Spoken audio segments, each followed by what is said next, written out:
Madame, Monsieur, bonsoir. Merci de suivre ce temps d'information sur RTI2.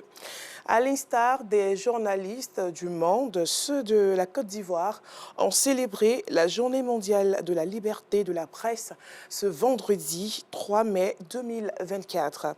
Le président de l'UNJCI a invité les journalistes à lutter contre le réchauffement climatique.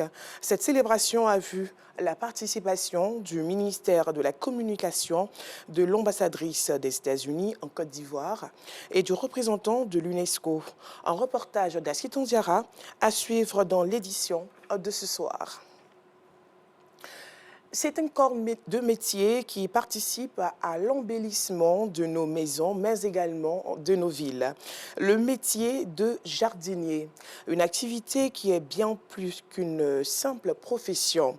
C'est une vocation, une passion pour la nature et la beauté qui se traduit par la création de jardins magiques et inspirants.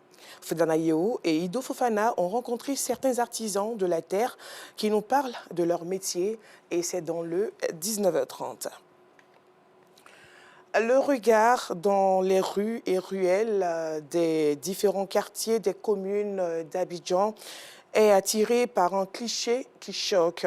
La présence abondante et inacceptable de sachets plastiques et plusieurs autres ordures de toutes sortes. Les jeunesses de la Palmeraie, quartier de la commune de Cocody, veulent mettre fin à cet état de fait. La fédération de leurs différentes associations des sous-quartiers de leur cité a procédé à une opération coup de balai ce mercredi 1er mai. Comme lancement de son activité, de son programme d'activité 2024.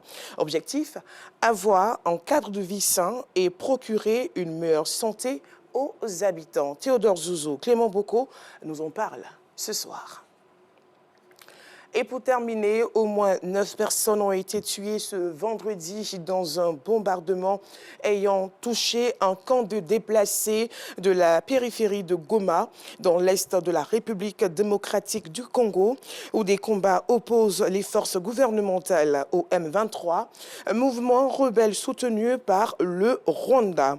Un responsable de la société civile locale a affirmé avoir lui-même compté 8 corps sur le lieu du drame et des blessés, dont certains dans un état critique. Voilà, c'est la fin de ce flash. On se retrouve à 19h30.